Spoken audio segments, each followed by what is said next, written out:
যে ভাড়া 10 টাকা সেটা চাচ্ছে 200 টাকা। সরকার কি করে আর ছাত্র সমাজ কি করে? যার হাত নাই পাও নাই তার কাছে চাকরি, এগুলো কোনো মানে হলো? বাড়ি কি সম্পত্তি আনি বেচে দেবো সরকারের কাছে? চলছে কোটা সংস্কার আন্দোলন, যে কারণে বন্ধ রয়েছে গণপরিবহন।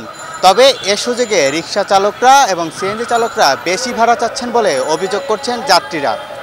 কথা বলবো যাত্রী এবং রিক্সা চালকদের সাথে। এই বিষয়টা খামখালির ভাড়া চাচ্ছে, যে ভাড়া 10 টাকা সেটা চাচ্ছে 200 টাকা। এটা তো হয় না কোনোদিন। তোরা কর, সামঞ্জস্য বজায় রেখে বল। একটা আন্দোলন চলছে, আন্দোলন মুখে হচ্ছে ছাত্র ন্যায্য দাবি করতেছে, এটা তাদের অন্যায় কোনো দাবি না। কাজেই তোরা তোদের মতো করে যতটুকু সম্ভব মানুষের বিপদে ভালাই তো আর করা যাবে না। এটা কেন করবে তারা? এটা প্রত্যেকটা জনগণের একটু সচেতন হওয়া উচিত, প্রত্যেকটা নাগরিকের সচেতন হওয়া উচিত, যারা এরকম খামখালি যেন না করতে পারে আর কি। আমি ঢাকা মেডিকেল থেকে আছি, উনি মেডিকেলের স্টুডেন্ট, সমুদ্র মেডিকেল কলেজ। ওনাকে জিজ্ঞাসা করেন, উনি ওনার ভোগান্তিটা উনি জিজ্ঞাসা করবে। কোনো বাস রিক্সা কিচ্ছু নয়, অনেকক্ষণ হাঁটার পর রিক্সা ফাইনালি ঠিক করলাম। 20 টাকার ভাড়া, সেখানে 200 টাকা, এরকম 400 টাকাও চাচ্ছে। তো এটা কি আর বলার আছে?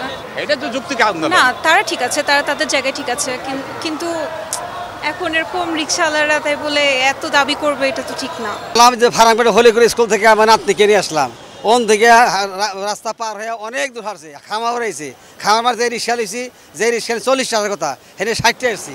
এখানে শেখ দিয়ে নামছি, নামিয়া যেমন বারেকমোল্লার মোড়, বারেকমোল্লার মোড় বড় বড় যে 80 টাকা, এই যে ইয়ে থেকে এই যে আইডি ভবন থেকে 80 টাকা যায়, এর 120 টাকা যাচ্ছে। আমি 100 টাকা বলছি, 100 যাবেন 120 টাকা যেতে হবে। তো এইভাবে তো হয়, তাহলে সাধারণত পাবলিকের ভোগান্তি।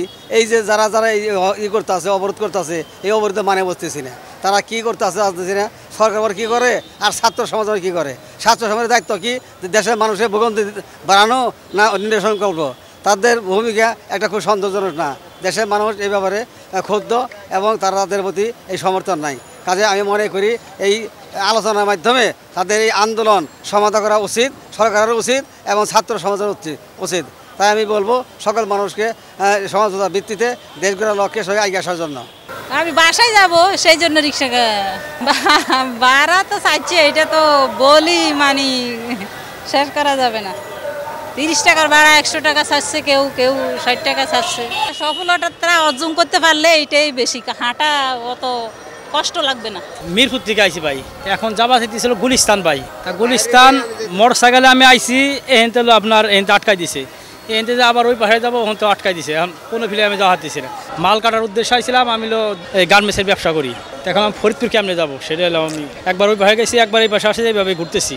কেউ হইতে যাবা চাইতেছে না। 200 টাকা ভাড়া এখন 400 টাকা চাইতেছে, ভাড়া ডাবল। হ্যাঁ, এখন তো ভাই ভোগান্তিতে পড়ছি। এখন কারণ এই ভোগান্তি দেহার কে আছে? কেউ তো নাই ভোগান্তি দেহার। আসলে এখন হয়তো ভাড়া বেশি যাচ্ছে, এর কারণ হয়তো লোক সংখ্যা অনেক বেশি, অনেক আন্দোলন হচ্ছে ছাত্ররা কি জন্য, এটা তো মানুষ জানতেছে। এই সময় লোকজন বেশি, আর রাস্তায় যেমন আন্দোলন বেশি হয়, ছাত্ররা যখন নামে সেখন লোক সংখ্যা বেশি হয়, গাড়ি ঘোড়া পায় না। এই জন্য ভাড়াটা হয়তো দেখা গেলো 30 টাকা ভাড়া 40 টাকা চায়, 50 টাকা চায়। হয়তো দেখা গেলো যাত্রী না যা, সেটা কি করবো, তো যায় লাগে।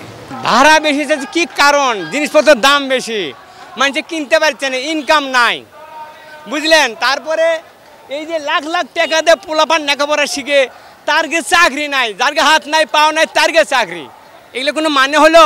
কোন আগে এগুলো বুঝতে হয়। দেখেন 1 ঘন্টা 2 ঘন্টা বসতে একটা টিপ মারা লাগে, খেপ নাই, তাহলে কি করবেন আপনি? কোন আমাদের পেটটা তো বাঁচা লাগবে, বউ পোলাপান আছে, আত্মস্বজন আছে, খাওয়া লাগবে না? কোন মাছ গেলে ঘর ভাড়া 10,000 টাকা দেওয়া লাগে, এগুলো কোথায় থেকে নিস আমরা? বাড়ি কি সম্পত্তি আনি বেচে দেবো সরকারের কাছে? এই যে গাড়ি চালায়, অরিজিনাল নাম্বার দেয়, মাসে 500 টাকা ভাড়া দেওয়া লাগে আমাকে, বিনা নাম্বারে গাড়ি আমরা চালাই না।